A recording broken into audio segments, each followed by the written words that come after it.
Assalamualaikum warahmatullahi wabarakatuh. Perkenalkan, nama saya Septian Dwi Arianto. Saya adalah mahasiswa Teknik Sipil Universitas Mercubuana Jakarta.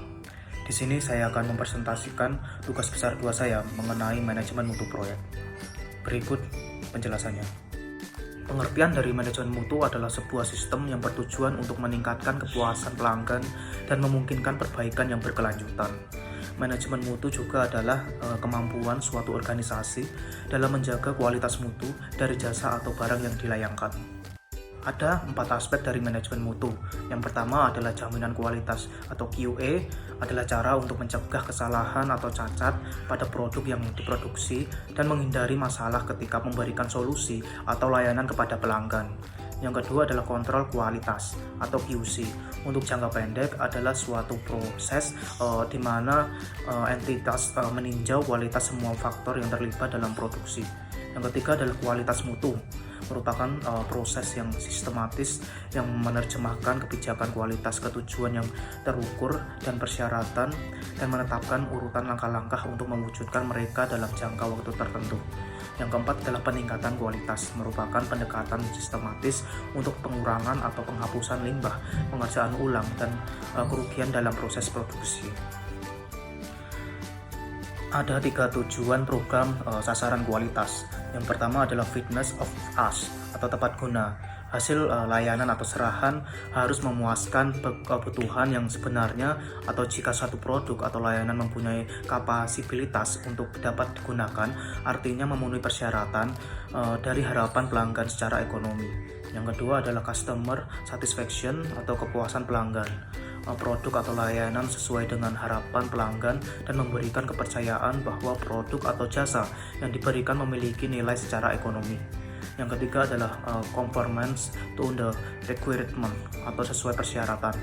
Proyek harus menghasilkan apa yang dipersyaratkan dalam spesifikasi secara tepat atau yang pelanggan harapkan.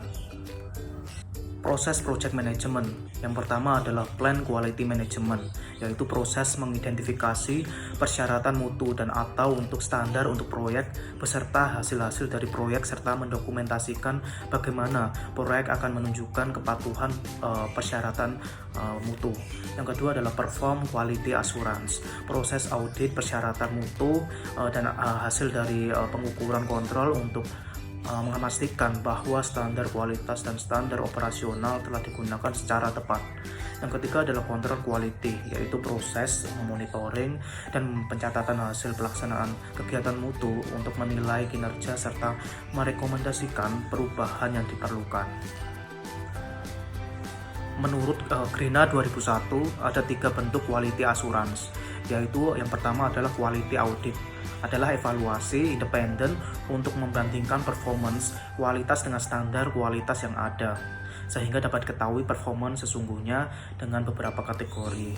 Yang kedua adalah quality assessment, adalah survei dalam perusahaan yang mengimplikasikan sesuatu yang tidak termasuk dalam kriteria yang tidak disepakati. Yang ketiga adalah produk audit, adalah evaluasi yang independen terhadap kualitas produk yang ditentukan sebagai kesesuaian dengan pengguna atau spesifikasi. Manfaat QA bagi pemilik proyek.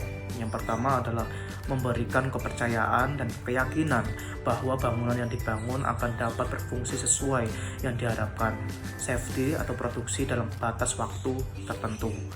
Yang kedua, menyediakan dokumen yang diperlukan. Dan yang ketiga adalah menyediakan data dan informasi perihal inspeksi, pengetesan, dan perbaikan untuk masukan masa pemeliharaan. Selanjutnya, manfaat QA bagi kontraktor. Yang pertama adalah bila mengikuti prosedur dan spesifikasi dengan tepat, menghasilkan pekerjaan sekali jadi atau no reworks. Yang kedua adalah mencegah mutu yang melebihi spesifikasi sehingga biaya tidak perlu dapat dihindari. Ada 7 perangkat dasar mutu.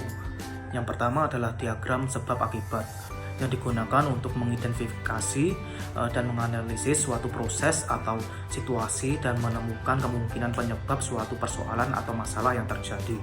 Yang kedua adalah check sheet, digunakan untuk mempermudah proses pengumpulan data bagi tujuan-tujuan tertentu dan menyajikannya dalam bentuk yang komunikatif sehingga dapat dikonversi menjadi informasi.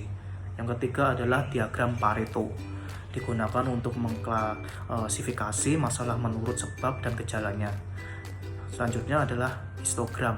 Alat ini digunakan untuk menentukan masalah dengan memeriksa bentuk dispersi, nilai rata-rata, dan sifat dispersi. Selanjutnya adalah flowchart, digunakan untuk mengetahui alur proses pekerjaan. Selanjutnya yang terakhir adalah scatter diagram. Alat ini digunakan berguna dalam mempelajari dan mencari faktor-faktor yang berpengaruh. Selanjutnya adalah control quality, adalah proses monitoring dan pencatatan hasil pelaksanaan kegiatan mutu untuk menilai kinerja serta merekomendasikan proses yang diperlukan. Manfaat utama dari proses ini meliputi yang pertama adalah mengidentifikasi penyebab buruknya suatu proyek atau mutu produk serta merekomendasikan dan atau mengambil tindakan untuk mengatasinya. Yang kedua adalah memvalidasi bahwa hasil proyek dan pekerjaan memenuhi persyaratan yang ditentukan oleh pemangku kepentingan utama atau stakeholder yang diperlukan dalam serah terima akhir proyek. Cukup sekian yang bisa saya sampaikan, semoga bermanfaat. Wassalamualaikum warahmatullahi wabarakatuh.